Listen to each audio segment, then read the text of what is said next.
Well, I'm not sure this will work. Let's begin.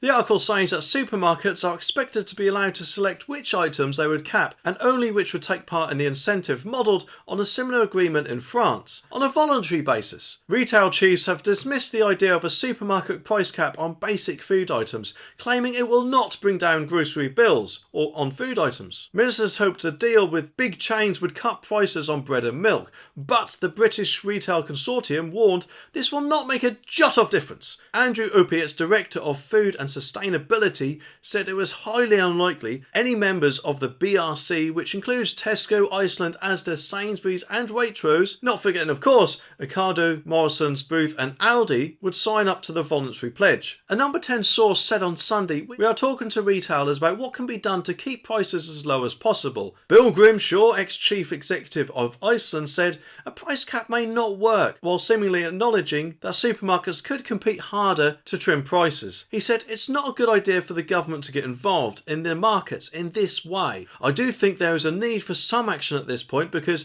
I don't think the market is working as well as it should do, and I don't see the supermarkets fighting each other for customers as much as they should be. I think it's all a little bit cosy." Mr. Grimshaw also said that any arrangement, voluntary or not, was likely to be bureaucratic, adding, "I believe the government do believe in free markets, and I think the question they should have asked the big four grocers is, why aren't you fighting each other as hard as you should be? They are quick at raising prices as a result of the pandemic and Ukraine, but they are less quick at lowering them. Inflation fell from 10.1% in March to 8.7% last month after a drop in energy costs." Personally, I think that guy is right. Retailers should be competing against each other to try and get the customers to come through their stores, shouldn't they? But nowadays it seems that the only way they're competing is who can raise the price first and actually stick with it, and then the others follow. It's just absolutely disgraceful, isn't it? Quite often you go food shopping and all you see is that whatever you want to buy this week is actually more expensive than what it was last week by some big differences in some case. And the only way that of course you can possibly get it a little bit cheaper is if you sign up for one of their club cards or the Asda Rewards app or anything else that other supermarkets want to do instead. It's just absolutely ridiculous in this day and age. We should have to pass on our details when signing up for things like this, which of course they use to advertise, which gains them even more money, just to get a better price. And yes, I know, of course you're not forced to do that, but if you don't do that, then your shopping bill is going to be quite big, isn't it? In some cases, that is. These guys aren't exactly short of a bob or two. I mean, I know they say they're struggling and haven't got as much profit as what they did, but let's face it, they're still in the hundreds of millions of pounds in some cases. So you would think that they would actually try and help out their customers a little bit by taking a little bit more of a hit. But of course, by doing the opposite, it's only going to annoy customers more and make them go to the budget supermarkets. And therefore is bound to hurt them in the long run, isn't it? It just seems like everyone's jumping on the bandwagon like, oh, there's some sort of crisis, quick, we can raise our prices,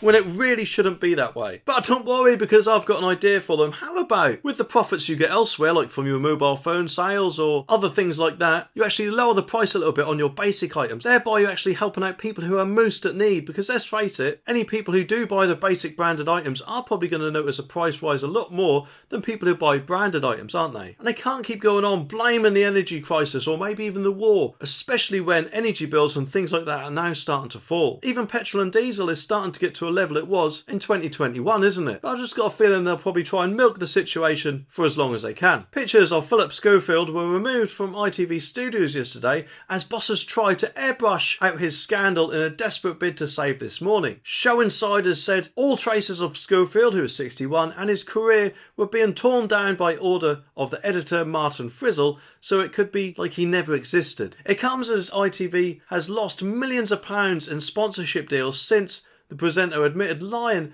about his affair with a teenage runner who worked for the show.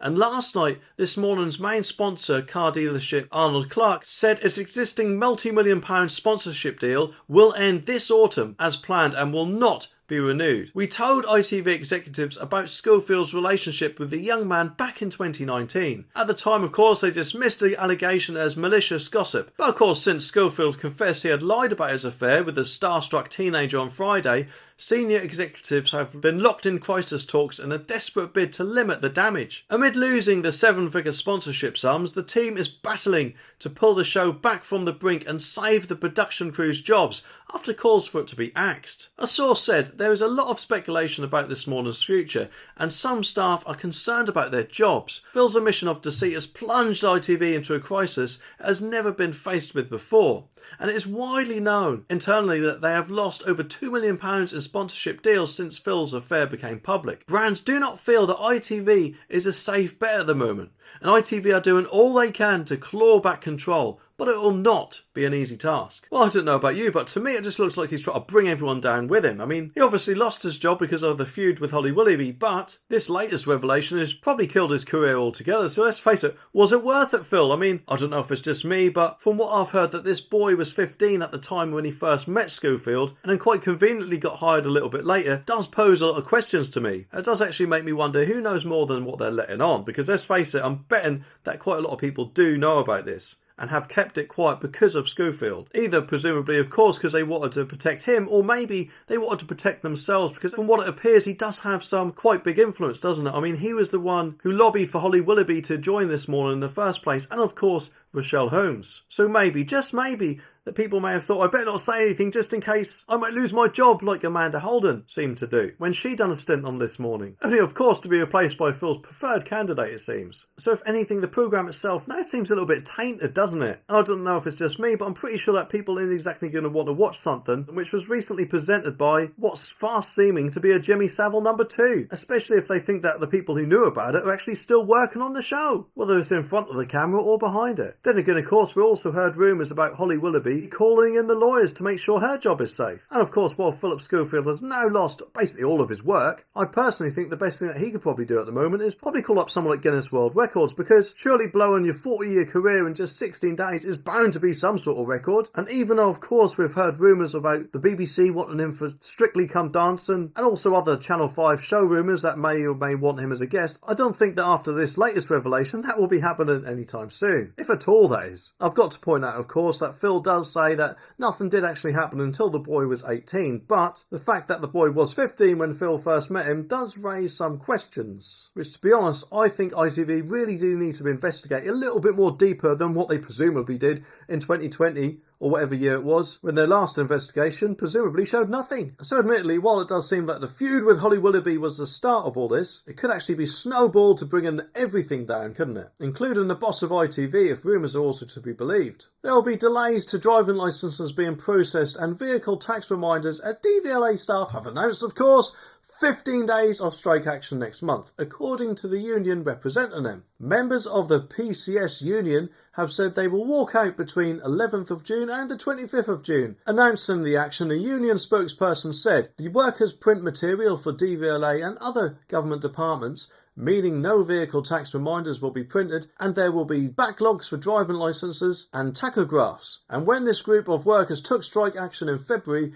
the print machines remained switched off. Mark Savoklikler, I hope we pronounced that right, the union's general secretary, said managers struggled last time and they'll struggle this time. We're not afraid to turn up the pressure on ministers to achieve our reasonable demands, a fair pay rise to help our members through the cost of living crisis and beyond.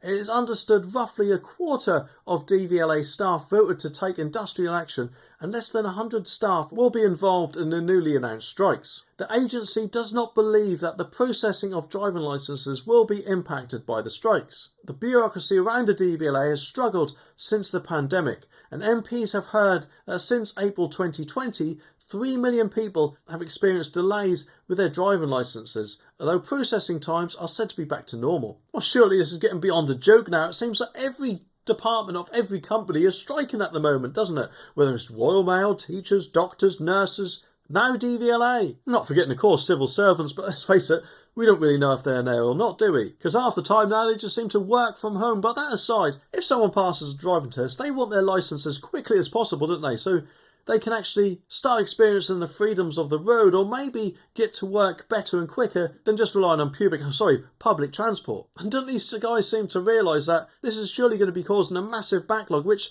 they're going to have to deal with when they get back to work. If, of course, they do intend to get back to work, But they've got to be careful, haven't they? Because one day the DVLA itself may find a more efficient way of doing things like processing driving licenses automatically for a computer with some sort of AI technology or something like that, and therefore may not actually need as much staff as what they've got now. So of course, even though these people may think they're doing the right thing and getting the best pay they can, which in a cost of living crisis is what everyone wants, they'll surely only find they're doing their best to annoy the public, if anything. And at the end of the day, people do know what their rate of pay is when they actually sign up to join the company, don't they? And just remember, of course, that companies are only legally required to pay the minimum wage, or national living wage, or whatever they want to rebrand it as. I don't know about you, but I'm getting really fed up of companies holding the whole country to ransom, it seems, with their demands. Some are quite ridiculous, in fact. I'm about 30% pay rise. So I'll tell you what, I'll just go into my boss and just say, I want a 25% pay rise, and time out how long it takes him before he gives me the middle finger. So why all these people are saying, oh, we can't possibly survive? What they are presumably forgetting is that low-paid workers, such as supermarket staff or bar staff, just have to get on with it. So if low-paid workers have to manage, then so should these guys, really, in my opinion. And of course, as the saying goes, if you can afford to strike, then you're probably actually being paid enough. Anyway, check out this next video, and if all goes well,